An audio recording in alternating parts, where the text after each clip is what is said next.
Assalamualaikum warahmatullahi wabarakatuh. Baiklah, saya Fiani Nabila dengan NIM 2620084.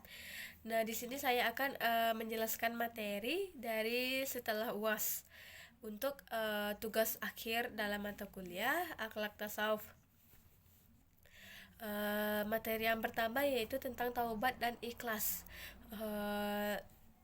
Taubat secara bahasa berarti kembali, sedangkan menurut istilah yaitu kembali taat kepada Allah dan menyesali dengan sungguh-sungguh atas segala dosa yang telah dilakukan, serta memohon ampunan kepada Allah.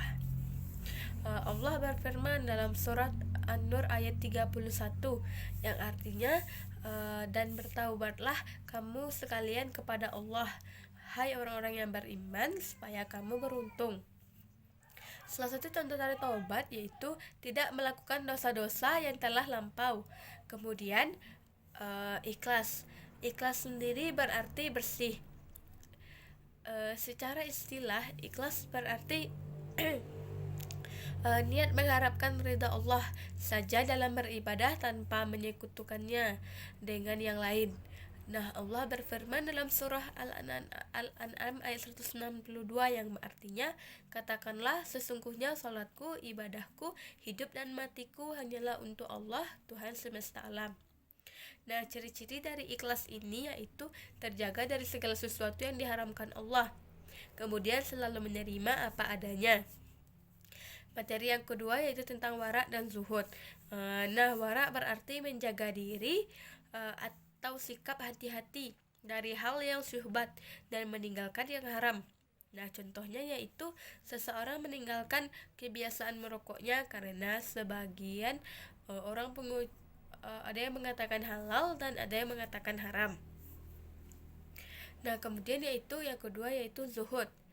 Zuhud secara harfiah berarti bertapa di dunia, sedangkan menurut istilah yaitu bersiap-siap dalam hatinya untuk mengerjakan ibadah, melakukan kewajiban semampunya, dan menyingkir dari dunia yang haram serta menuju kepada Allah baik lahir maupun batin. Dan salah satu contoh dari zuhud yaitu tidak panjang angan-angannya dalam kehidupan dunia. Materi ketiga yaitu mujahadah dan muraqabah.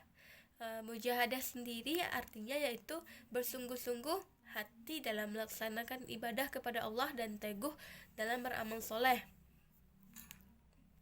Nah, realisasi dari mujahadah ini sendiri yaitu dengan beribadah dan beramal soleh. Nah, kemudian yaitu muraqabah. Muraqabah artinya merasa selalu diawasi oleh Allah, sehingga dengan kesadaran ini mendorong manusia senantiasa rajin menjalankan perintah Allah dan menjauhi larangan. Contohnya yaitu berlaku jujur dimanapun maupun sekecil apapun perkara yang kita lakukan. Materi keempat yaitu sabar dan syukur. Sabar artinya menghindari pelanggaran, bersikap tenang ketika ditimpa cobaan, tatkala tertimpa kemiskinan. Nah, Allah berfirman pada surat Al-Nahl ayat 127. Nah, realisasi sabar ini yaitu jika tertimpa masalah, maka ia berusaha dengan hati yang tetap berikhtiar kepada Allah, kemudian dia tidak putus asa. Kemudian syukur. Nah, syukur terdapat dalilnya pada surat Al-Luqman ayat 12. Menurut ahli, syukur adalah mengakui dengan segenap jiwa, raga dan perasaan atas nikmat Allah dan memperlakukannya dengan sukacita. Syukur terbagi tiga, yaitu syukur dengan lidah, syukur dengan hati, dan syukur dengan perbuatan. Materi kelima yaitu tawakal, ridha, dan mahabbah. Tawakal sendiri berarti rasa pasrah hamba kepada Allah dengan disertai segala daya berupaya mematuhi serta menjauhi larangannya dan setia. Nah, dalilnya terdapat pada surah Al-Maidah ayat 23. Kemudian ridho sendiri berarti rela. Ridha merupakan sikap menerima atas pemberian dan anugerah yang diberikan oleh Allah dengan diiringi sikap menerima ketentuan syarat Islam secara ikhlas dan penuh dengan ketaatan serta menjauhi maksiat. Kemudian mahabbah sendiri berarti kecintaan yang mendalam kepada Allah secara ruhiyah.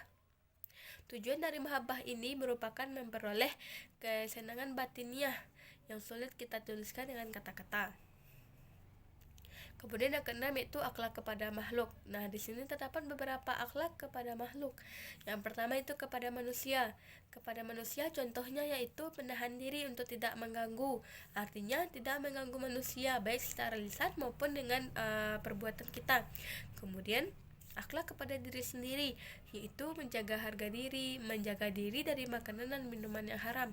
Kemudian akhlak kepada orang lain, contohnya itu berhusnuzan, tasamu, tenggang rasa. Nah, ini terdapat pada surat Al-Kafirun ayat 6, kemudian ta'awun dan tolong menolong. Nah, selanjutnya yaitu materi terakhir, yaitu tentang pengaruh akhlak tasawuf terhadap pengelolaan jiwa.